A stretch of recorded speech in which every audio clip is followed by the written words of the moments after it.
Benim ismim Hasret Gök. Özdirek köyde oturuyordum önce. Hastalığım sebebiyle buraya geldim. Görme yetmezdi. Böbrek yetmezliği. İkisi de biri bitmiş, biri de az kalmış. Tükeniyor şu an. Tükeniyor. Gelir olarak 600 milyon sigorta parasıdır. İnşaatta sigorta onun sigortasıdır. Eşiniz vefat etmiş şu anda. 8 sene önce vefat etmiş. 8 sene önce. He. Kaç çocuğunuz var?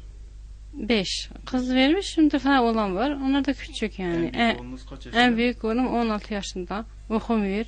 İşsizdir.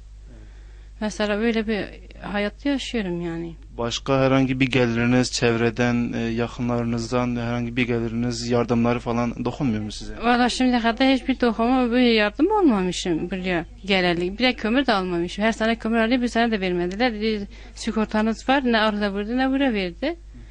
Ta hiçbir yerde bir gelir almamışım şimdiye kadar. Yani ayağım üstüne dursaydım hiç kimseye muhtaç olmazdım. Ama bu hastalık benim belimi büktü. Onun için ben böyle bir duruma düşmüşüm. Sosyal yardımlaşmada yardım almıyorsunuz. Almıyorum, çok mağdurum vallahi. Kirada oturuyorum, su parası, ceyran parası, bu para çocuklar. Valla kimi elbisesi yok, kimi çorabı yok, kimi ayakkabı yok. İnan ki getirsem de ikinci el yani getiriyorum. Elbiseler doğru düz giydiremiyorum.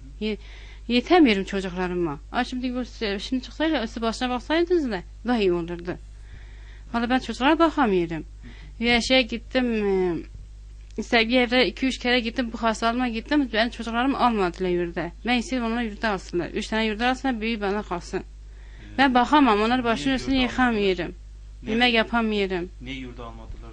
Almadılar. Ben 2-3 kere gittim, almadılar. Yani bir gerekçe göstermediler mi yani? Yok. İstemiyorlar mı? Dedi geleceğiz eve bakacak, kimse gelmedi, bakmadı.